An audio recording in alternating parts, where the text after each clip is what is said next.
This is the Plant Yourself Podcast. I'm Howard Jacobson of PlantYourself.com and the Big Change Program with Josh LaJaunie. This podcast is part of my mission to help you live a better and braver life. One item of business today before we get to the episode, and that is a big one. The Big Change Program has officially reopened as of 3.5 minutes ago. I fiddled with all the code, and you can now find the sign-up buttons at bigchangeprogram.com. In case you're not familiar with it, the Big Change Program is led by me and Josh LaJaunie, who has been very busy lately. He was on Good Morning America in the fall. He was just on the Today Show. And the story is no longer about how Josh transformed himself, which was the story in Runner's World. It's now how he's helping hundreds and now thousands of others transform themselves, losing hundreds of pounds, turning into athletes, reversing chronic disease, and feeling generally awesome about themselves. If you want in-depth coaching from Josh, if you want hand-holding, if you want daily support from him and me, the Big Change Program has the monopoly on Josh LaJaunie. If you don't know who he is, I discovered him through Garth Davis, who discovered him through Rich Roll. Josh was on Rich's podcast twice, one of the most popular guests Rich has ever had. He's a former 420-pound, hard-drinking, hard-eating, ex-high school football player from the Bayou of Louisiana, who's now a competitive ultra-marathoner and inspiration to tens of thousands. And here's why Josh's teachings are so powerful. It's because he's living it himself. He's not a professional health educator. He's not a doctor. He's a regular guy running his two businesses. He owns and manages a trailer park, and he runs a private sewer company. Often when I call him up, he's in the middle of pulling some nasty stuff out of a drain or a pump motor. And in spite of this grueling schedule and lots of setbacks and lots of stresses in his life, he managed to turn it around. He managed to go from obese to fit, from miserable to thoroughly happy with himself. And since his appearances on Good Morning America and today, he's become an informal mentor to thousands of people. I've seen his message feed in Facebook. Thousands and thousands of people want to know what they can do to get their lives back. And he's giving as much as he can, directing people to the secret Facebook group for the Missing Chins Run Club. But this is the place, the Big Change Program, where we can have his full attention and his personal guidance. So the Big Change Program is an intensive 12-week program with an additional 9 months optional follow-up. And it's designed to help you overcome all your behavioral challenges, as in you know what to do and you're having trouble doing it, so that you can get to your ideal weight and become the lean, healthy athlete that we're all capable of becoming. Now, I've just opened it up, as I said, and the program starts officially on February 5th, 2018, and the doors will close again on February 2nd. So you have a few days to go to bigchangeprogram.com, read all about it. You can sign up for the test drive and sign up for your seat as long as there are some left. Okay, now let's talk about today's episode, which fittingly is about someone's big change. My guest is Bryan Falchuk, and from the moment his parents' marriage fell apart, he turned into the fat kid. In a world that was largely out of his control, food was the one thing he could control, and the one thing that could soothe his deep hurts and anxieties. And every day, Bryan woke up and was determined to lose weight. And 20 minutes later, he'd be elbow deep in the foods he'd sworn to give up. And he experienced himself as someone who was untrustworthy, someone who lacked agency and control over his own life, someone to whom life just happened. And despite all this, Bryan managed to muddle through. He got married, he got a good job, he had a kid. He had turned into enough of an exerciser to slim down from obese to standard American, which is to say 40 pounds overweight, but wearing it pretty well. And he might well have continued this way indefinitely and lived the typical American decline into chronic disease managed by legal drugs and the just below the surface emotional anguish managed by food, media, and other legal drugs. Then his wife became gravely ill, and Bryan realized that he might lose her, and that his 2-year-old son would experience a childhood trauma possibly even deeper than his own. So on June 30th, 2011, when he entered his bedroom and found his son watching his mother die, he realized that he had to change himself, to take charge of his actions, to give up being miserable, always unpleasant and stressed and on a short fuse, to become the father that his little boy deserved and the husband his wife absolutely needed if she were to have any chance at getting better. On July 1st, he woke up with a new identity. And armed with only this, Bryan began the long, hard work of remaking himself. His story is both inspiring and instructive. And so without further ado, Bryan Falchuk, welcome to the Plant Yourself podcast. Thanks so much for having me, Howard. So we were just pre-talking about your story, and you have been on a bunch of other podcasts. And so today we're gonna look at your story. It's extremely inspiring for people, and not only that, you've written about it in a beautiful book, Do a Day: How to Live a Better Life Every Day, in a way that I think it shows a lot of wisdom and insight and reflection, so that your transformation journey can inspire other people. So welcome. Thank you. Yeah, and that's exactly that's what I was going for with the book. It's not terribly long. It's something that hopefully people can take in and start to feel something about their own life and how they can live it differently. Right. Well, it's like when I talk about my friend Sid Garza-Hillman, it's a ass pocket book. Right? It fits really nicely. Yeah. Yeah. So you can take it with you, and it's a soft cover. So yep. Yeah, whatever your curves, it will accommodate. But let's start with your story. I mean, I love to start there with people. Sure. Especially when the story is as deliciously miserable in places as yours was. Yeah, I mean, we all go through different things, and I would just say up front, mine is not better or worse than anyone else's. It's mine, and it's relevant to me, but we all have experiences. And for me, it started really young. I've got sort of two key things to my backstory, and the first is I was the youngest of four kids. My parents, I was the marriage saver, and my parents got divorced, so that was my first failure in life. How old were you when you failed at that? I was, well, if you look at photos of me from age 4, I was this skinny, smiley little kid. And if you look at pictures of me from like 5.5 or 6, I was obese and not smiling anymore. And so it was somewhere in between that where their marriage started to come apart. And that's exactly, I broke the story just now, but that's exactly what happened is, little kids need one thing. They need to feel safe and secure and taken care of. And in the situation I was in, that wasn't the case. My parents were fighting a lot and things were unstable, and, they were dealing with their stuff plus 4 kids. So, I wasn't getting the attention and the stability, and little kids don't understand what to do with those feelings. So I turned to something that wasn't screaming, wasn't moving out, wasn't judging me, wasn't, any of that. And that's food. Like, it was always there. It was always comfortable.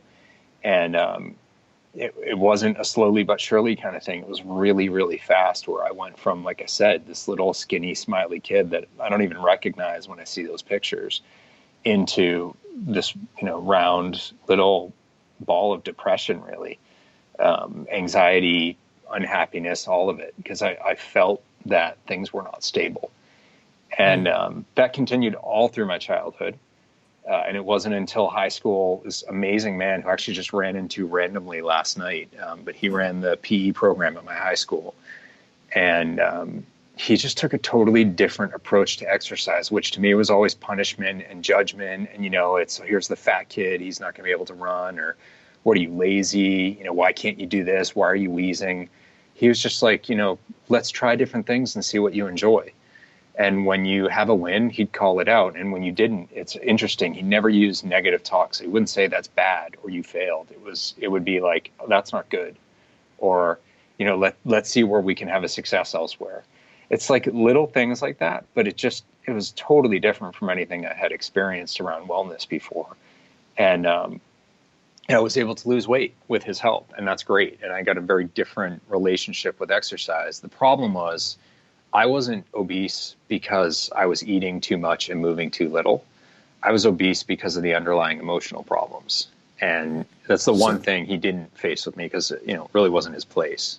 Yeah. So, let me stop you there. Like, at what point, when you realized that you were obese, were you trying to lose weight? Did you feel, I'm not exactly sure how old you are, so I can't put kind of a year into it. There's really different, you know, kind of demographics of obesity in the 70s and the 80s Sure. and the 90s.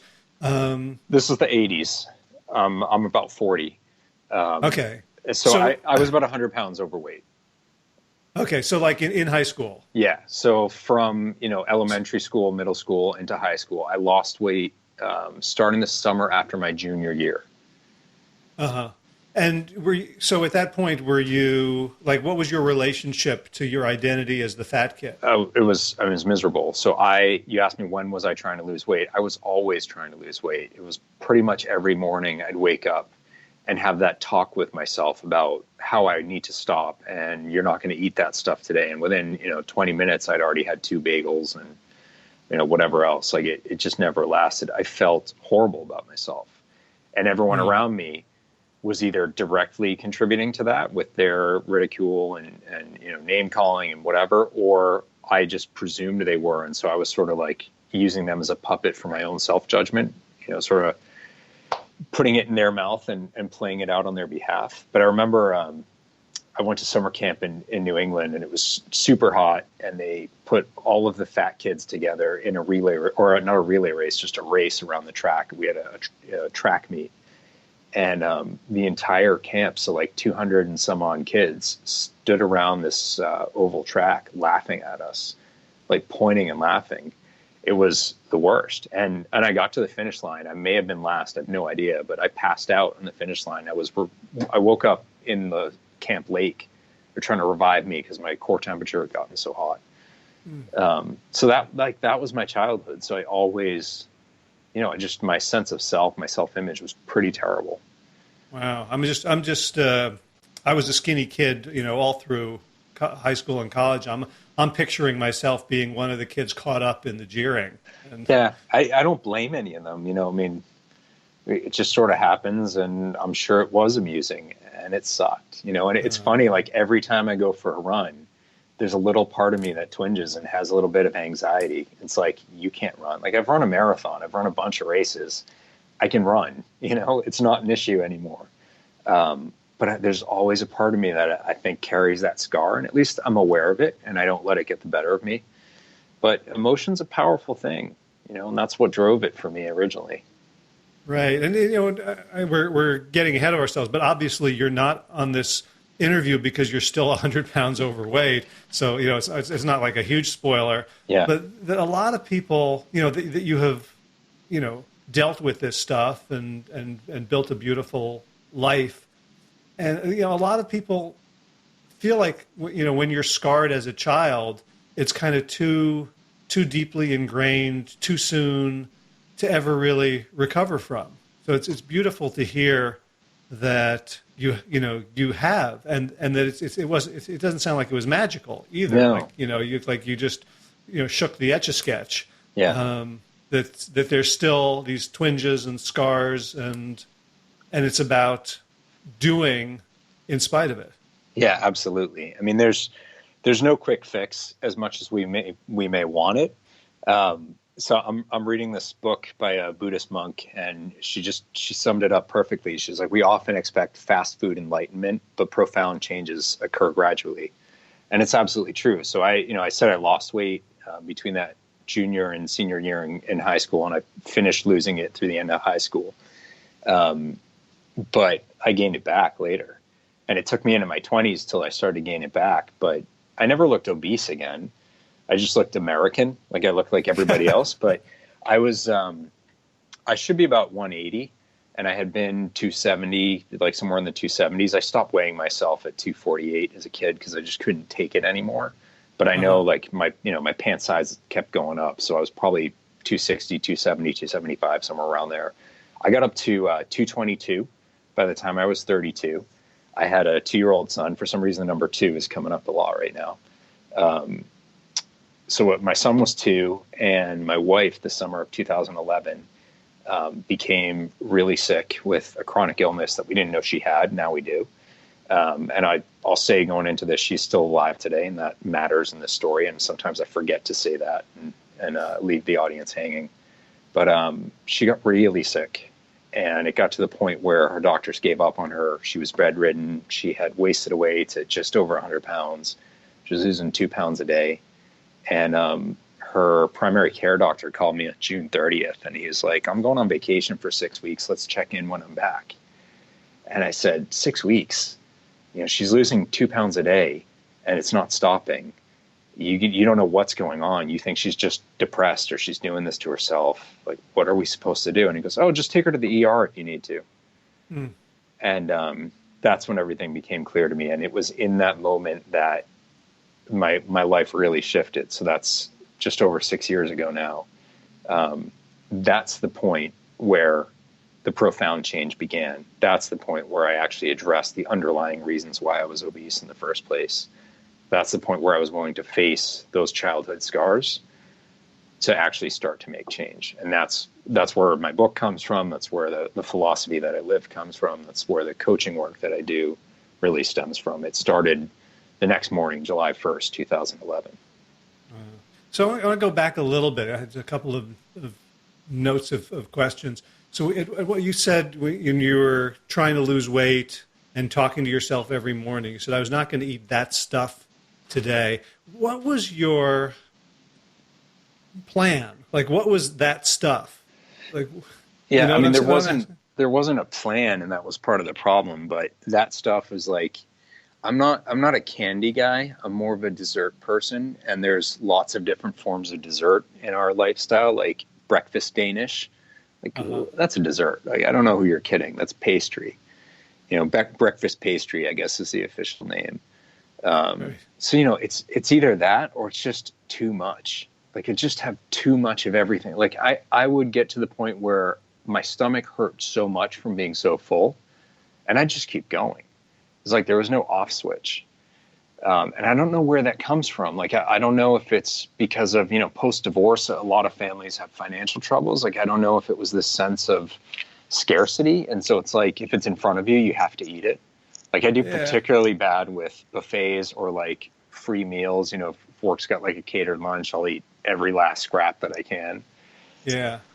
Well, I've been like that, and I didn't grow up in scarcity, and there was always plenty of food. I mean, there was scarcity, but it wasn't food scarcity. Yeah, and I don't know that there was for us either. It's not like we had bare cupboards, but there was a lot of insecurity in the situation, and I felt that. I'm kind of a fixer by nature or by nurture because of the situation, but there are a lot of cases where I had to step in as a kid to make sure things were okay, either for myself or for the bigger picture, and that's kind of the way I'm wired as a result. It's not all bad. It means I'm really self-sufficient. It means I'm dependable. It means, you know, when the chips are down, I can make things okay, and that's really valuable. But it also means I've got this anxiety about things going wrong and that I have to jump in and fix them. And sometimes you actually just need to sit back and let them play out. You know, if someone's hurting, you need to stop and validate that and help them through that, not just jump to, well, we need to make that stop. You know, it's like, wait, you didn't even hear me. I'm telling you I'm upset, and you're not even willing to talk about it. You're just rushing off to fix it. So that's, you know, stuff I had to work on. So here you are, the fixer, and your wife has something that, to all appearances, is unfixable. Yeah. So, I mean, what you said, like, that was the turning point. I'm having trouble seeing it. Like, for me to think about, okay, I've got to work on myself, would be the last thing that would come to mind. Well, so the reason why that's where I went to is, it's not that I wasn't working on everything else, but I realized a few things in that moment. So when I got off the phone with that doctor, I walked into our bedroom, and my son was in there, and he was looking at his mom in bed. And I came in and I saw him looking on at her and her there. And, you know, it's not like she was out of it, but she's not herself. And it just hit me like a ton of bricks is, you know, this is not what I ever expected. Like, every spouse runs the risk of losing their spouse unless you go first. Typically, you're in your like 80s or 90s when that happens, not in your early 30s, just starting your life together. So this is not a situation I, you know, could have ever imagined being prepared for. And I work full time, and I'm most likely about to be a single father, let alone a widower. Like, Yeah, it's a lot to take on all at once. And what I realized in that moment is this poor little boy is watching his mother die and watching his father die just at a slower rate because I'm miserable and I'm getting fatter and I'm, like I don't feel good. I'm sure not a joy to be around because I was pretty upset all the time and, on a really short fuse and feeling just like the sky was coming in, just getting dark all around me. And this poor little boy didn't deserve that. I think about the things that drove me emotionally to have the issues that I had and the weight problems. Well, losing a parent is a hell of a lot worse than what I went through. And I just felt this profound responsibility towards him and love towards this, incredible little boy. And I also realized my wife doesn't stand a chance if I don't change how I'm engaging with her. And I don't, I'm not helping right now. I'm keeping things afloat, but I'm not actually helping her get me better. So that all hit me, and that was really profound. It was a profound sense of purpose. And what it ultimately was about was who I was to myself. Like, am I living the life I actually want to live? Or I just wrote about this in an article the other day, but I used the phrase, are you living your life or are you an employee of it? It's like my wife and son were the family, and I was that guy who worked there. And that's not on them, that's on me. And that is not what I wanted for my life. And I'm sure it's not what anyone wants for their life. So, all of it just came together that night. And when I woke up the next morning, I didn't choose to feel different. I just did. Like, it was so powerful. Like, I finally knew what I was supposed to be feeling for myself. And once I had that clarity, I couldn't not go for it. Like, that was it still is so motivating for me. Have a life with purpose instead of just kind of working through it. So how is that different from your breakfast Danish mornings where 20 minutes into your resolve, it crumbled?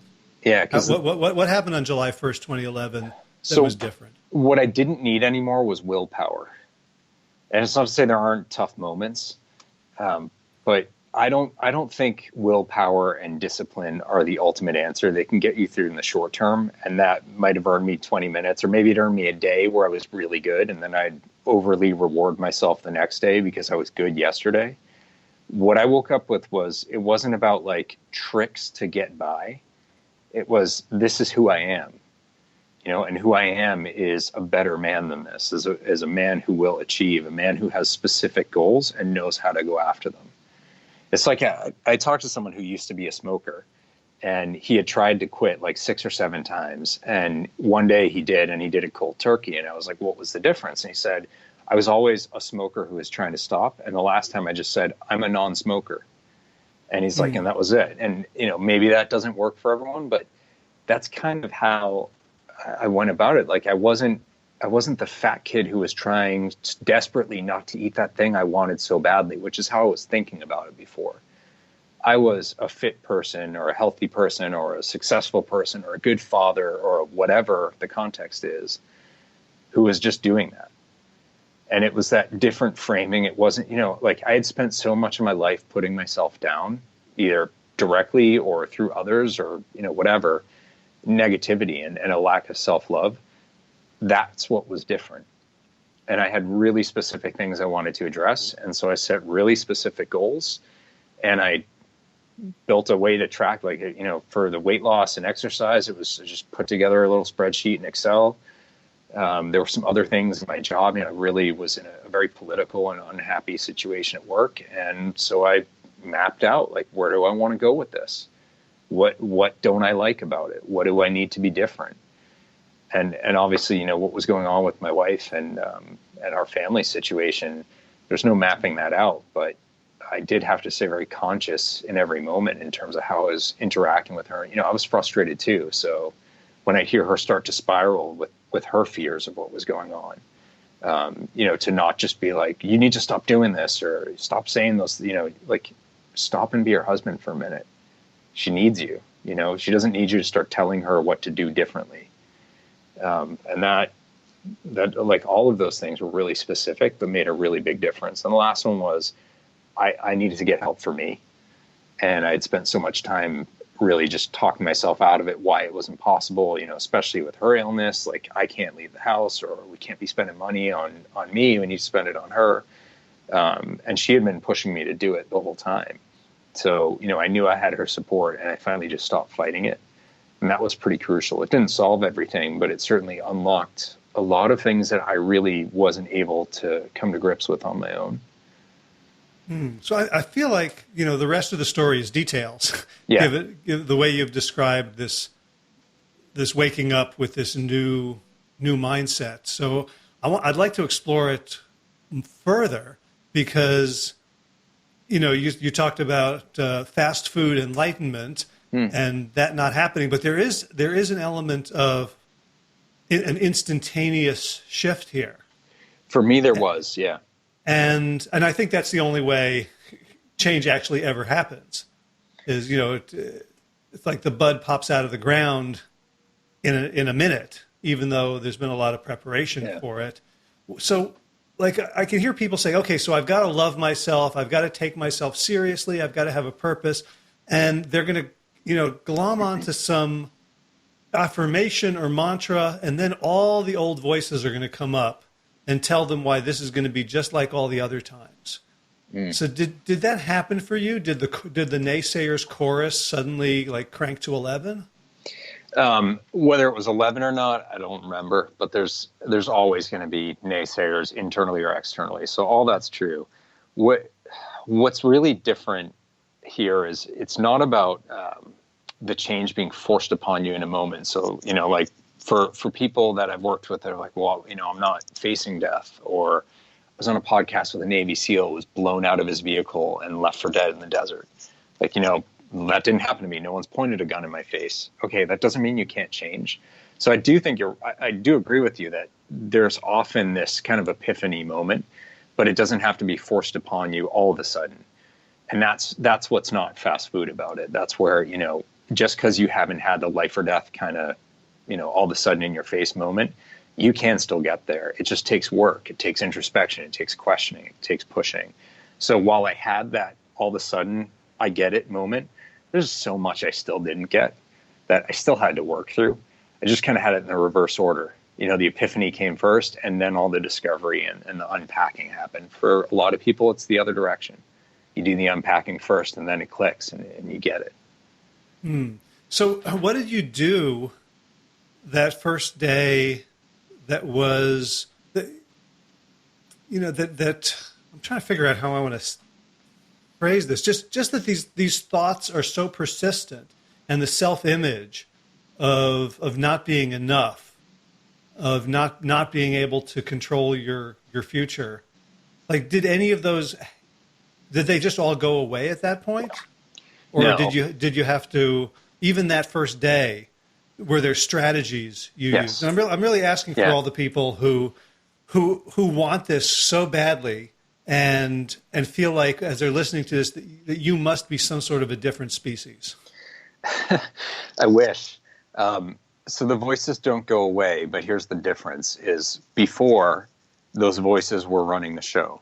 So those were the boss and I was the employee, to harp on that analogy about being an employee of your life. The difference here is I was being mindful. And so I was calling the shots, and I recognized I'm actually the one living this life, not the judgment inside of me, not the judgment of others externally. These are my choices. So I was aware of those voices and not just taking my orders from them. So there's a big piece of the whole philosophy is about mindfulness. And it's, in this moment, what can you do in pursuit of your goals? What can you do in pursuit of being better? And it's this moment. It has nothing to do with the past and has nothing to do with the future. So that's why, those voices come from before, or they come from your fear of what's yet to happen. So, you're too fat to be able to run, or, you're too argumentative to get along with people, or to be a good husband, or to be a good dad, or you're too whatever. Or you have too much that's about to hit you in the face. You can't stop and play with your son, because if you do, dinner won't get made and the laundry won't get done and blah, blah, blah. And actually, none of those things is happening right now. The things from the past or the things from the future.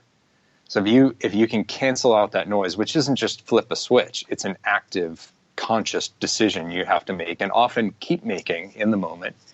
Be present in the right now and make a choice that's actually in support of the greater goals that you're trying to achieve. But just release the anxiety and the judgment. You're going to get so much farther in life. And what you find is those things that you're judging yourself for, that you're afraid of taking place, either you disprove the things you're judging yourself for, or the things you're afraid of happening don't even play out because you've lived differently. You know, the world falling apart doesn't end up happening somehow because you actually made a better choice and you got yourself further along. Right. And I'm guessing it takes some willpower, maybe not willpower, but intention and mindfulness to look for the positive proof.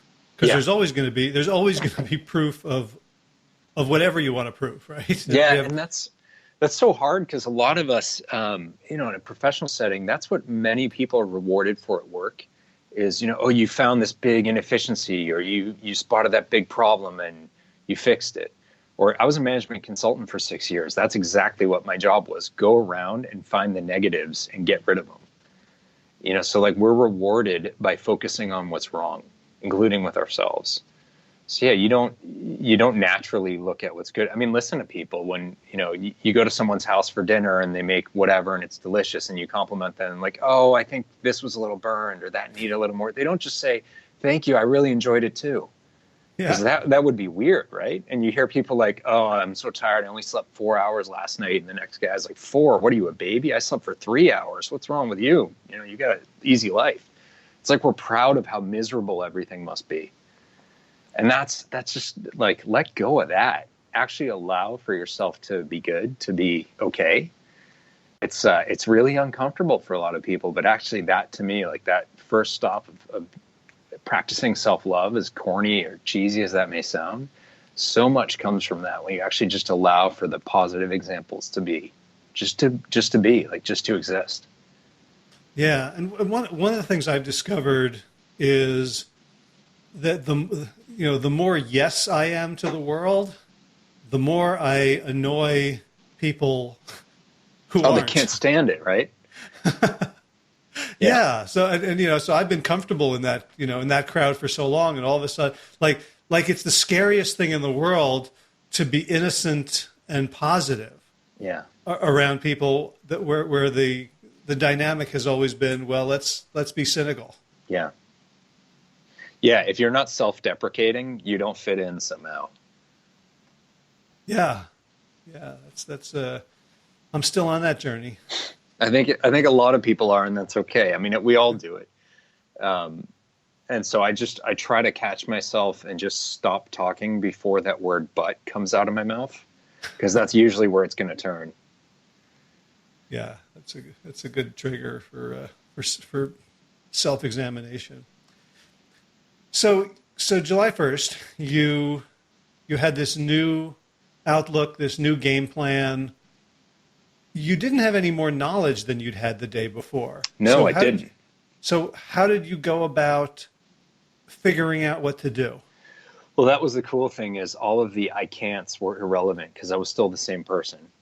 So I knew how to work out. I had done that before, and I was just not really being present in it. So of course I wasn't getting anywhere. I worked out every morning. I got on the elliptical and I'd hit start, and then I'd put a magazine over the screen and start reading, or, not paying any attention to what was going on. And next thing I know, it's beeping because it's done. And maybe I was slightly clammy, but I wouldn't quite call it sweaty.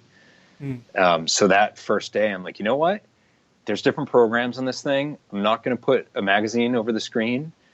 I'm going to put on an interval program. And when the interval hits, I'm going to bust it. And I did. And I was exhausted at the end of it. I did a half an hour at whatever intensity setting with 1 minute intervals. And that last one, I was like, I don't know if I'm going to make it, but it doesn't matter because I'm going to do it anyway. I just kept going. And I was totally spent. I was drenched with sweat, but I had this eerie smile on my face. I was like, yeah, that was awesome.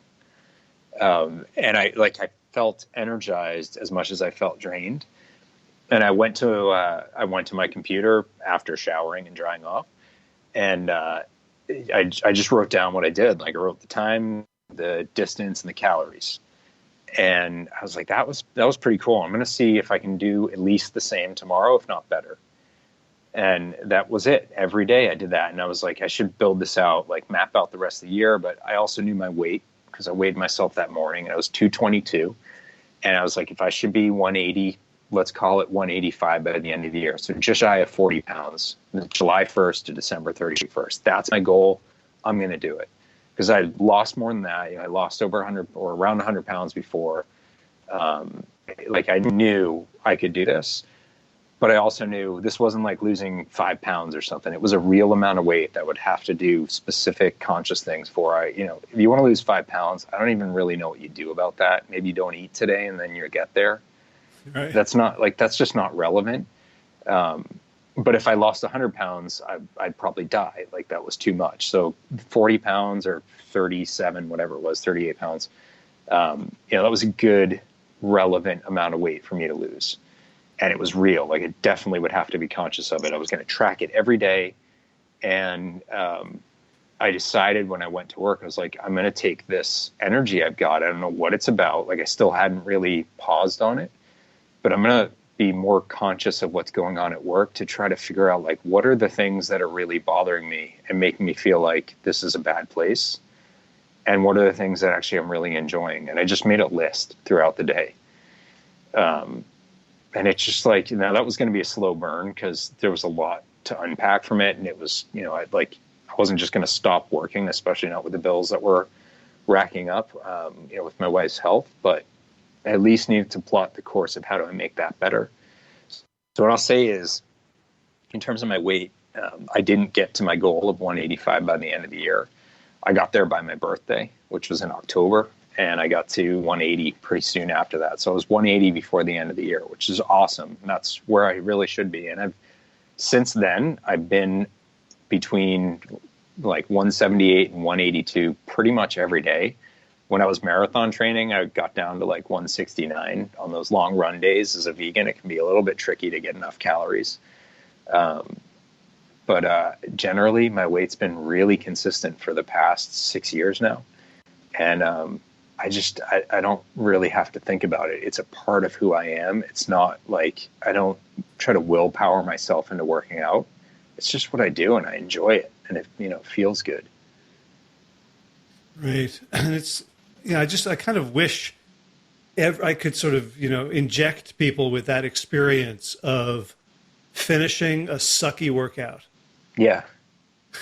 Because it's, I guess I've seen a saying like I've never like regretted a workout. And the worse it is, the worse it feels, the better I feel for having completed it. Yeah. Yeah. I went through, I took a picture of myself after every long run when I was doing the marathon training, and there's some hilarious ones in there, but every single one I was like, oh, that was awesome. Not like that picture, but like I remembered that run. And there were some that actually had some really, really grueling moments in them, like painful, or there were a couple where just like horrific downpours, just miserable, but at the same time, like kind of awesome, I loved looking at that. I just looked at them the other day. I loved that. I was like, those were incredible. I was beat and I felt so capable and so in touch, and it was great. It's great. Really tough workouts absolutely are the best. So you started working out. Yep. And at this point, did you have a pretty clear sense of what your relationship with food was, and what kind of emotional distraction or numbing it was doing for you? Yeah, I did at that point. But up until then, I hadn't been able to break that cycle. So I was aware of it. That's the first step. But I had just kind of decided, I'm thin enough. Like I don't look fat anymore. Like my wife's not going to leave me because I'm fat. So, it's not like when I was a kid, like, especially in your teenage years, you're like, no girl's going to like me. It was a big deal to me then, but like I wasn't worried about those things anymore. But I had just sort of succumbed to the idea that it's really powerful and there's a lot of history and emotion behind it. And that's just that's who I'm going to be. I may never be obese again, and that's good enough. Mm-hmm. So I used to say, like, I spent the first half of my life obese and the second half trying not to be. And if you think about it, like, what a pathetic way to be. Like, so what do? Oh, I try not to be fat. That's pretty lame. So I don't do that anymore. I don't need to try not to be fat because it's like, you're a smoker who's trying to quit. So I just, Right. Well, the gravity of the identity is always going to be pulling you back. always, yeah. Like, why does my identity have to do anything with whether I'm fat or not? So this is just who I am. I don't happen to be fat. Not that that's relevant or not. But I did feel very differently about, it's like we're saying with those inner voices and the judgment, like the emotions that led me to be fat before. Why did those have to call the shots? And you got to work to not have them calling the shots. But it was just the realization that just because that's been my story and just because those scars are there, it doesn't mean they can't heal. Now I'm going to have to do something to get them to heal. There's a lot around the divorce and my upbringing and my role throughout my childhood and into early adulthood in relation to my parents. And just, there was a lot to unpack with that, but I did. And it doesn't mean I'm done. And it doesn't mean things don't get to me now and then, like I'm human. But it doesn't have the same power over me. And if I do get down, I just need to think through it, think about what's going on and just be really conscious with, okay, like this is why this is bothering you. Maybe talk to my wife about it or talk to a friend or someone that I confide in. And I get through it. I don't just go turn to a stack of Oreos, which are incidentally vegan now. So I guess I could, but I guess there's no food in them, so they count as vegan. Yeah. So what did you decide to do about food? Were you just going to cut out the obvious things like the Danish and the Oreos, or were you going to eat less? Like what was your first impulse and what did you do? Well, so I had been eating better. So it wasn't that I had so far to go anymore. And I will say this is one area where I cheated pretty hard is with my wife's health. While this was going on, some of the things she discovered led her to a very, really, some people would say restrictive diet. I would just say clean. But she's very limited in what she can eat because she reacts to a lot of things. And so I will say it's a lot easier to eat right when the person across the table from you isn't eating Cheetos and ice cream. So I didn't have the same temptation. Like when we were, before our son was born and we lived in the city, like we live in this really cool part of Boston and there's all these little shops and ice cream places, whatever. And it's like, you want to get ice cream? Yeah, of course I do. And, like I say, relationships are really bad for your waistline. They can be. So, I didn't have that temptation from her. And then it was just about me making individual choices in the moment. And that's really that's one of the key things about Do a Day is it's not like, oh my God, I'm never going to eat this ever again. It's that it doesn't matter if I'm going to eat it ever again or not. I'm just not going to have it right now. I don't need to worry about for eternity, because that's a lot of weight to carry, no pun intended. Like, oh my God, and then you start to think about it obsessively. You start to be like, well, then I just have to have one more. Yeah. So it's just like, I just don't care. And that was a big part of it is like, what, like food is not an emotion, yet it feels that way. So consciously breaking that. So having a feeling about food, it's just fuel for my body, and it can be good fuel, but it's not something that like you should be longing for, loving, and that was a really big change for me because food was my therapist. So like I had to break up with my therapist or fire my therapist in a way, but it never made me feel better. Not only that, but you just said probably the most heretical thing I've ever heard in this culture, which is that food is not something you should be longing for or loving. Yeah. Like if you say that to people, they will, get apoplectic. Yeah. Yeah. Like if you, tell your kids, no, I'm not going to get you ice cream. You're a bad father. I think you have a story in the book, right, about your own dad. Yeah. Right. Criticizing you. Yeah. The pepperoni pizza that you didn't even, that your child said, no, I don't want. And I had nothing to do with it. Yeah. Right. Like that's a cultural norm, is that food has to be emotional. Yeah. Oh, there's entire channels on TV that are dedicated. I mean, the cooking channel, Food Network, that's all, like, everything is about the emotion of it. And it's every family event is around food. I remember my father was saying, he's like, oh, we'll go for dinner. I was like, you know what? Could we just get together when we're not just going out to eat? Like, we don't need to go for dinner. I mean, that's fine, but everything is a meal. So did you change your diet based on your wife's self-experiments on what restrictive foods, what foods helped and didn't help? Or did you, I know you've mentioned vegan a few times. Yeah. How did you get there? So I wasn't vegan yet. Her diet was not my diet. It's just that she wasn't tempting me because she has more of a sweet tooth than I do, probably. And she was just naturally thin, so she didn't seem to put on weight where I would. So, I just didn't have the temptations there. But I started to make some better choices. I picked up the 4-Hour Body from Tim Ferriss. I'd heard him on a podcast, and he talks all about the slow carb diet. So I went with that. I got really into what he was talking about, and I brought in some of his workout ideas to give them a try. And generally, things went pretty well. The thing that never really worked for me or didn't feel right was cheat day. I mean, it's an interesting idea in that it sort of, this whole idea that, like, you don't need to worry about never having something again. I really didn't, because I could be like, I just write it on my list for Sunday.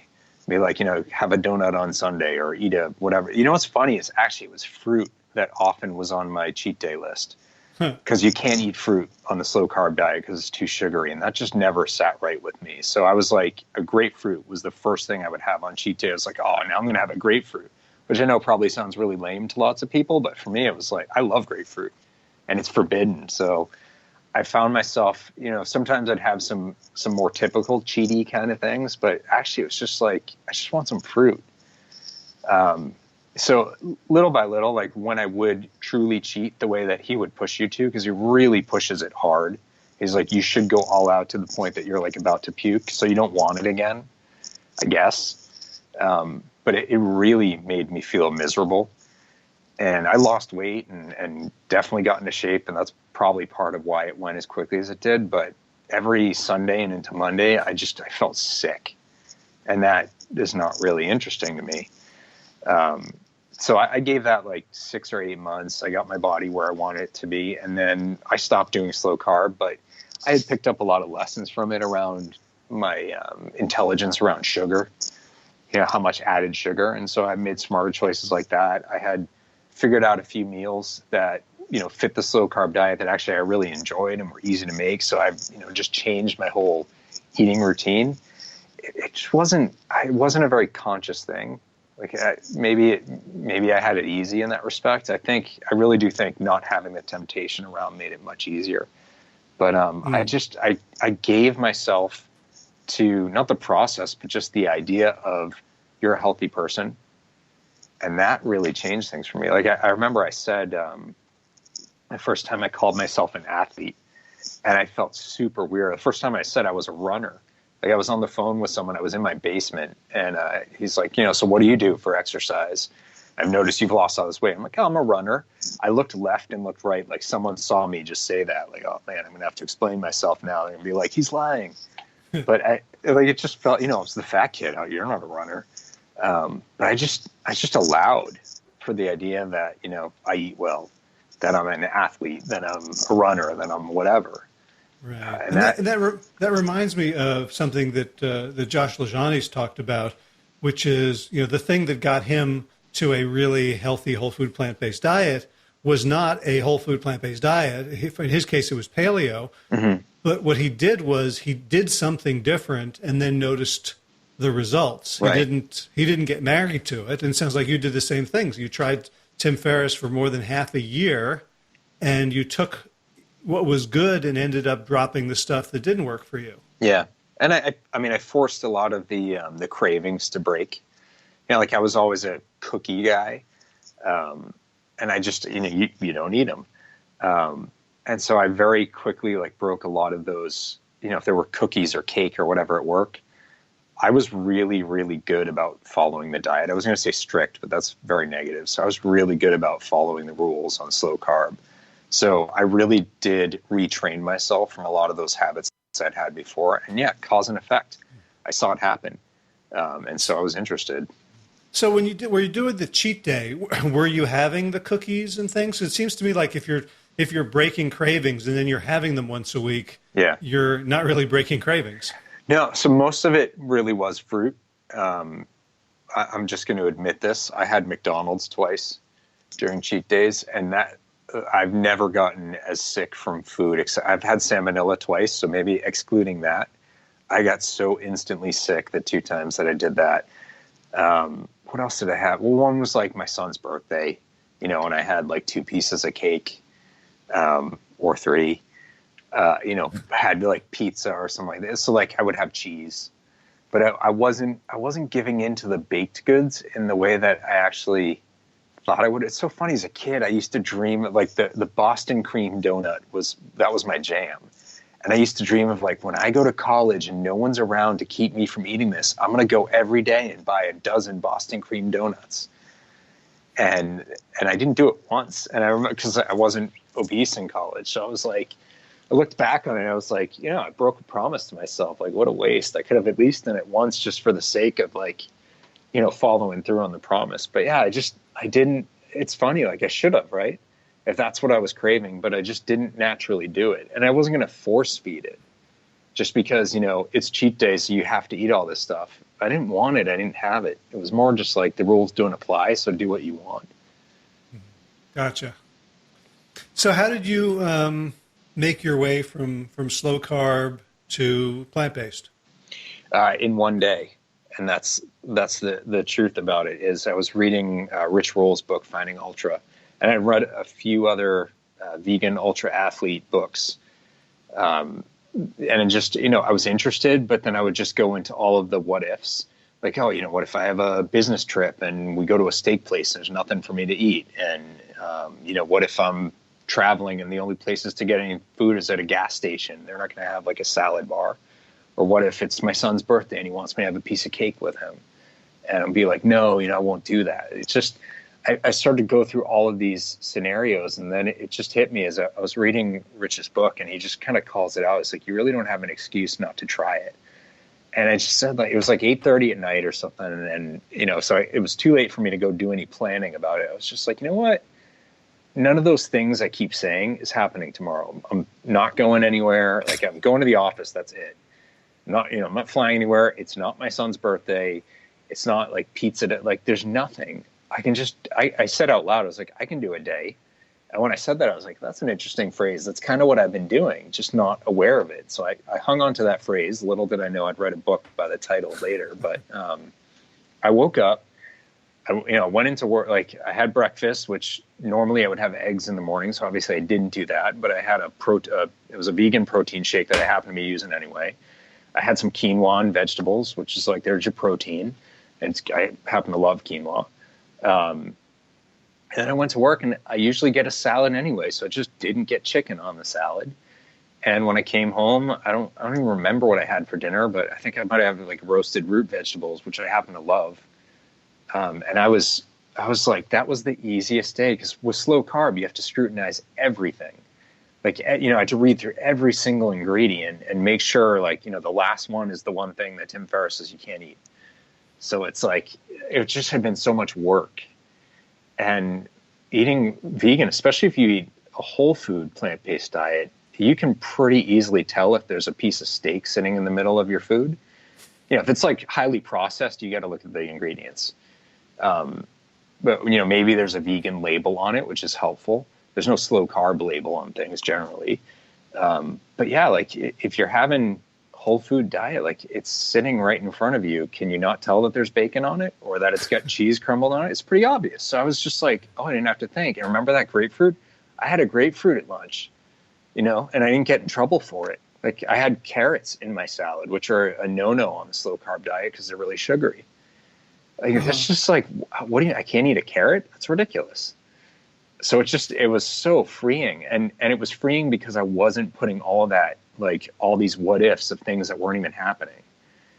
And, I haven't been 100% vegan 100% of the time. I've been 100% vegan probably like 98% of the time. And when I haven't been, it's okay. Doesn't mean it's all over.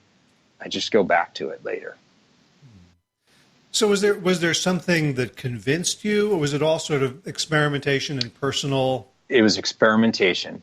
And So you weren't like because you're not mentioning like the books that are near and dear to my heart with the 400 studies and I didn't know about them and the yet. charts and graphs and things. But you arrived at the same thing just through self experimentation and the sniff test. Like Rich Roll looks pretty good, and he looked pretty. I mean, he's kind of the guy who looked like you, right? Never obese, but clearly American. Yeah.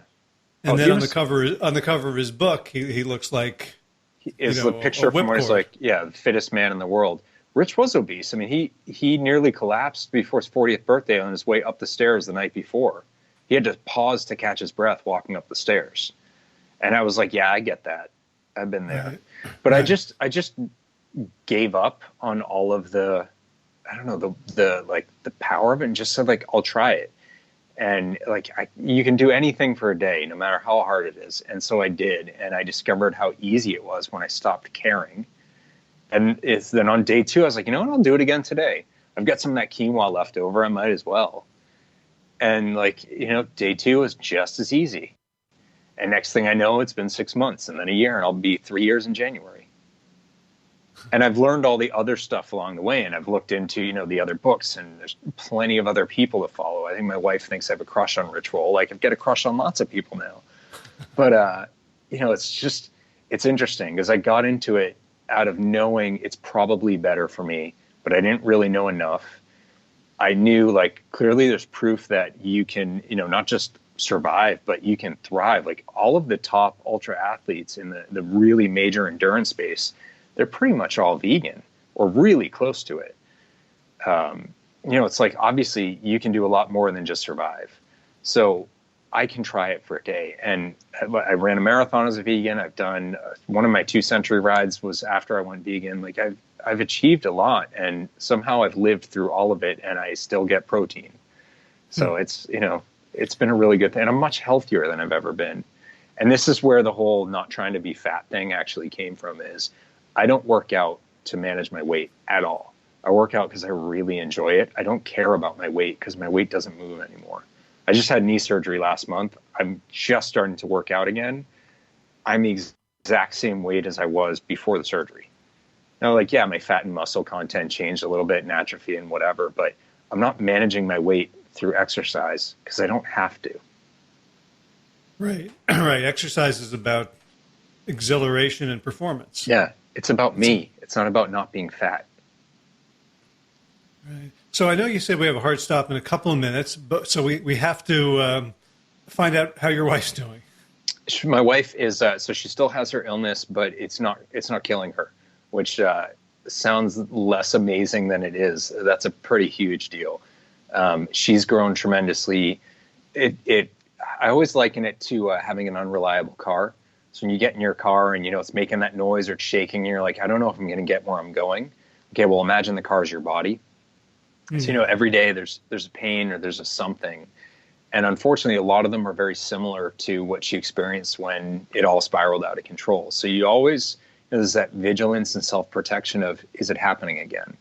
Which is a very natural reaction. But, man, that's some anxiety to live with. So she's grown a lot more resilient and able to manage that anxiety, but it does hit her hard sometimes, and it hits me. There's some times where she'll be saying, like, I think it's happening again, and part of me is saying it may be, but I don't want to let on for her because that's not what she needs right then. But on the whole, she's doing a lot better. And our son, you mentioned the time where he wouldn't eat this horrible looking pizza my father was eating, but he makes really good food choices for himself, and he's normal, and he likes ice cream, and like he still has, like, he had French toast with whipped cream on it last night. He's not vegan, obviously, but generally he makes really good food choices every day because that's what he's grown up with. So, there's, like, as corny as it sounds, there's silver linings to this, and we just take advantage of them. Nice. Well, so I want to let you go so you can do your thing. But first, you help people, right? Take journeys like this, improve their lives. You're a a health coach and more. Can you just give people a 30-second commercial for Sure. where they can find you and what you might be able to help them with? Yeah, so everything that I do, I put on the Do a Day website. It's doadaybook.com. So obviously the book's there and you can buy it there. It's for sale everywhere, Amazon, Barnes and Noble, and it's like every format, not just the butt-friendly paperback, but it's on ebooks and audiobooks as well. But then I also do, I would just call it life coaching. It's really whatever you need coaching. Whatever anyone comes to me for is typically a gateway drug. We don't just work on one thing because life doesn't work that way. People come to me for weight management or something. They don't understand why I'm asking them deeper questions about them. I work with people in their career on really anything that you're facing in life, but it is pretty holistic. So I'm going to touch on everything. And then I do public speaking as well. I've got a TED Talk that I'm doing in March in New Jersey. And I also write for Inc. magazine, and it's articles that are inspired by the book. So it's on this whole, overcoming difficulties, achieving, finding your motivation, typically in a professional setting since it's for Inc. But it's a little way for me to give ideas from the book to people without having to spend on it. So I enjoy doing that. That's every week at Inc.'s website. Great. So I'm sure there's a search phrase that will find you. I'll put that on the show notes for today's episode. Yeah, you just go to if you go to doadaybook.com, there's a link to the Inc. Articles there, a link to Inc. It sounds like Dr. Seuss. You can get there pretty easily that way. Cool. I'll resist the urge to continue to rhyme. And I am working on my second book. It's going to be probably late 2018 at this point. Do a week? Yeah, that's what everyone says. Or do the second day. Do a day is about relationship dysfunction with yourself. This one is about relationship dysfunction with others. So once you fix you, then we can move on to fixing those difficult relationships you've got. So that's something I'm working on right now. Nice. I thought you were saying once you fix you, now you can fix everybody else. Well, yes. I'm glad. Maybe that's too much, but yeah, it's a start. Well, Bryan Falchuk, it's so great to talk to you, to kind of hear how you kind of very pragmatically and mindfully came to the same place that, a lot of us came to through research or desperation or luck. It just kind of reinforces, my sense that we're on a good path here and we're sharing a positive and uplifting lifestyle. And want to, wish you and your family all good things. And I want to thank you so much for taking the time today. That means a lot, Howard. Thank you. If you enjoyed this episode of the Plant Yourself podcast and you'd like to support our mission, please subscribe and leave a review on iTunes. For more information about that Big Change program starting soon, led by me and Josh Lajani, visit bigchangeprogram.com. And be sure to check out the show notes for today's episode with links to everything we talked about at plantyourself.com/251. If you're new to the show, you can catch up on 250 archived episodes over at plantyourself.com. In garden news, we left the covers off for the last big freeze, so everything above ground is dead, but the garlic and onions have started to come up, and we're looking forward to an aromatic spring and summer. In running news, I tweaked my back kind of bad over the weekend, lifting, you'll be pleased to know, possibly, lifting the 5-gallon bucket of ice water. I bent down to pick it up and something tweaked and twerked, and I have just started running again. So I managed 2 miles yesterday for today and have been doing a lot more sort of stretching and rolling on my hips and thighs and calves than I had been doing so far. So hopefully this will teach me a good lesson that I will continue to remember. I had vowed not to go back to Leadville because I really did not enjoy that race, and I didn't even enjoy not enjoying it. But now I'm hearing from so many of the missing chins that they're going to Leadville, their spouses are going to Leadville, they're bringing other friends to Leadville, that I may end up going. It's sometime in June. If you go to Leadville, just Google Leadville Marathon and half marathon, and you'll find it. So it looks like peer pressure is going to haul my ass up that mountain one more time. And so be great to see you there. Time for the thanks. Thanks to Will Ridenauer for allowing me to use his beautiful song, Sabali Dawn, The Dance of Peace. Hear it coming up now. You can find more of Will's music at willridenauer.com. And of course, thank you to all you Plant Yourself podcast patrons, as in Kim Harrison, Lynn McClellan, Anthony Disson, Brittany Porter, Dominic Mara, Barbara Whitney, Tammy Black, Amy Good, Amanda Hatherley, Mary Jane Wheeler, Ellen Kennedy, Melissa Cobb, Rachel Behrens, Christine Nielsen, Tina Sharp, Tina Ahern, John Phil Konofsky, David Bizek, The Mysterious, Michelle X, Elizabeth Feldman, Victoria Dolomanova, Leah Stoller, Alan Christensen, Colleen Peck, Michelle Andrew, Josina, Julianne, Roland, Stu Dolnick, Sarah Durkis, Ryan Sturkis, Kelly Cameron, Wayne Pedersen, Leanne Peterson, Janet Selby, Claire Adams, Tom Franzik, Jeanette Benham, Gila Sarah, David Donahue, Blair Cyber, Dorona Vizov, Gio and Carolyn Arjun, Toddy, Jody Fusener, Ruth Ann Thunderberg, Misha Rosen, Michael Warbeck, The Equally Mysterious, Tracy Z, Alicia Levis, Rebecca Hughes, Val Lindman, Rhymes with Cinnamon, Nick Harper, Stephanie Holmes, Martha Bergner, Nicole Ramsey, Susan Ahmed, Molly Levine, The Inscrutable Harry R., Susan Laverty, The Panda Vegan, Craig Kovic, Adam Sharf, Karen Burry, Heather Morgan, Ashley Corker, and Kelly Machia, Deanne Norton, Bonnie Lynch, Plant Happy Oregon, Sabine Kurtzels, Nigel Davies, Marion Blum, Teresa Copel, Shell Rutledge, Julian Watkins, Breed O'Connell, Brian Sheridan, Shannon Hirschman, Kate Rolls, Linda Ayat, Julie Langholm, Hedegard, Easel, Susan Wakani, Hainline, Aaron Greer, Alicia Davis, Aviva Lael, Heather O'Connell, Caroline Jensen, Sherry Orlikowski of Plant Powered for Health, Karen Smith, Scott Morani, Karen and Joe Crabtree, Tanya Lewis, and Kirby Burton for your generous support of the podcast. That's all for this week. Don't forget to check out bigchangeprogram.com if you'd like to turn your life around. And as always, be well, my friends.